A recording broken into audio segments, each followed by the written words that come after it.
Hi everyone, it's Kim here. I am making my 21st card of the 2014 Thanksgiving card series.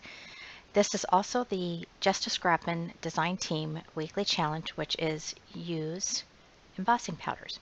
Now I'm starting out with a 4" by 5 1/4 90-pound weight watercolor paper for no reason, just I had it here and I thought it'd be kind of cool to emboss on that. And I'm using a variety of different distress inks. I've got some forest moss, I think it's called, and I've got some spiced marmalade and some wild honey and dusty concord, some vintage photo, and I'm just trying to bring in some bright colors and some warm colors because that's what I see that fall is.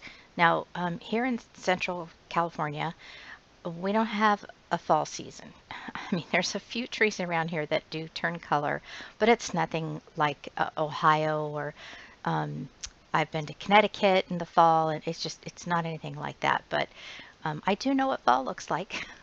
Now I've picked the orange colors, and I inked up the edges of this because I wanted to match up that Tangelo basil cardstock, and I've used that quite a bit with my Thanksgiving card series. I love that color, and I love this dusty concord because you know sometimes you see in the leaves you see this purplish color, and very, very pretty.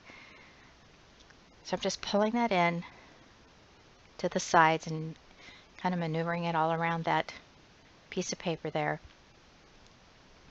And here's, I believe this is vintage photo, but I'm not sure.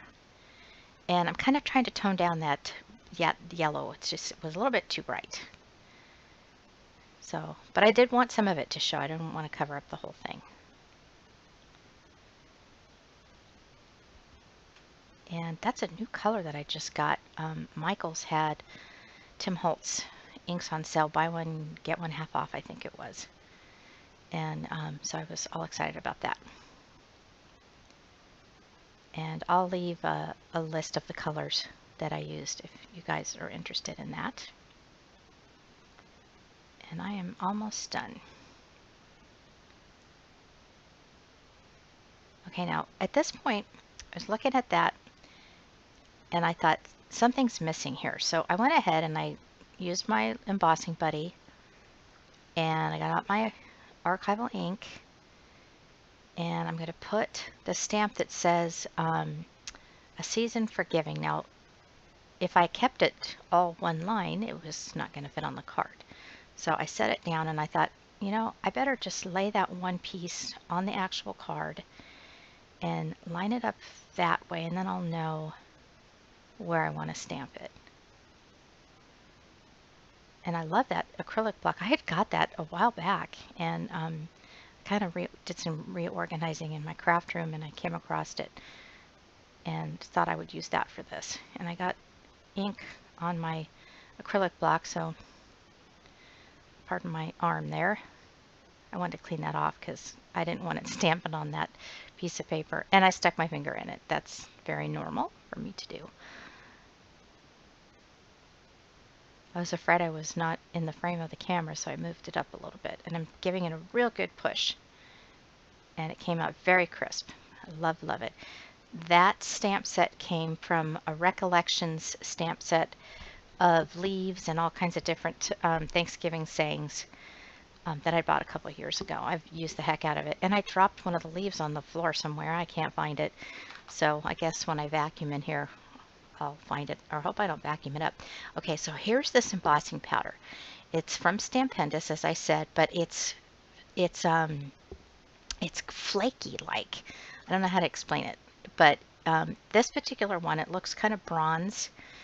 It's bronze, and it's when it heat embosses, and I hope you're able to see this through the camera, it's gorgeous. I was very excited about this. So for here, I'm just stamping the leaves randomly here and there. I didn't care if they overlapped. I didn't really have a plan as far as where they were going to go. My only problem was on this distress ink was, even though I pushed down real hard, I was having a hard time seeing where I had actually put the leaf. And again, I thought, who cares? Because if they overlap, they overlap. Another thing that I should have done, just for your information, is I should have either lightly heat embossed the distress ink to kind of get it to dry faster, or maybe waited before I stamped. Now, I actually liked the way it ended up looking, but the embossing powder stuck to the distress ink. So it's not what my first intention was with this, but I ended up liking what the card turned out looking like. So I'm using 3 different style of leaves, and that's the stamp set, although it's upside down for you right now. And that's a pretty big one, so I'm thinking I'm just going to use like the top half of it and kind of stamp off to the side. And at this point, I could not remember where I put those little ones, and I lifted it up trying to see if I could see the watermarks, but I could not see. And then I have one more leaf after this that's a different style, and I'm going to stamp that, and then I'm going to put that embossing powder on there. Well, I guess not. I guess I did all of them that I wanted to. I'm still struggling with trying to see the watermarks on there. I just couldn't. I guess it's because of those dressings, but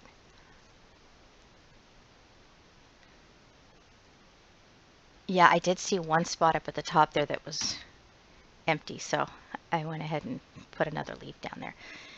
Now, I didn't know how this was going to work as far as the embossing powder go. I have not used this kind before, as I mentioned, so I just dumped, like physically dumped almost the entire bottle on there.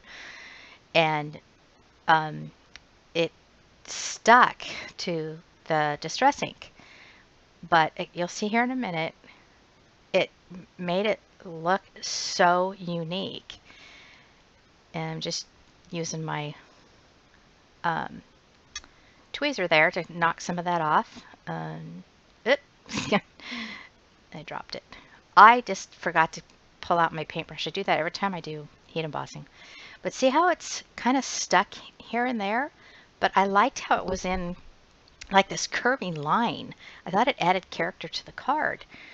There were a few spots that I was like, I'll just leave it, see how it looks. Sometimes you just have to kind of experiment. So here I go. I'm going to go ahead and heat that up. And I wish I would have zoomed in here now that I'm thinking about it, because you would have been able to see it change that pretty, pretty bronze shiny color. Oh, it's just so pretty. I'm very, very happy with this. I want to try the other ones too. It came in like a pretty pink and a white sparkly, and there's a couple other colors as well. And almost done.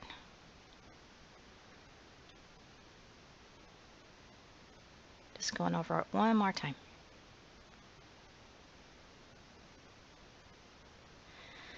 Now I'm thinking about right here, I don't want to put that right on top of that card base. So I grabbed a piece of dark, I don't know what the name of this is. This is a basil cardstock. It's like a, not coffee, but like a real dark chocolate or something. I don't have the name of it, but I needed something else behind there. And I just went ahead and roughed up the edges, just a tiny bit, not too much. And decided that I should be consistent and do the same thing here. But now if you see, I distressed it a little differently. I just went down one at a time. I didn't back and forth, back and forth, back and forth. Because I didn't want to take away from the heat embossing that I did, because it was so pretty. And we're almost done with this card now. I just want to glue that on the back and put it on the brown piece of paper. The color combination turned out really pretty. I love this fall season. Just the colors are so pretty. I am excited about doing my Christmas cards. That's going to be coming up very soon. Got a lot of Christmas cards to do. I'm selling at a couple of boutiques around town here.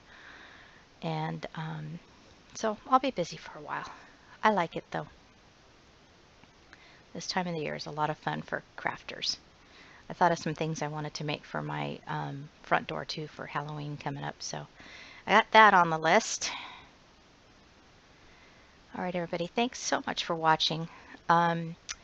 This is, like I said, the last card for my my series. I don't think I need to make any more. So, and thanks almost so much for joining me. Have a great day.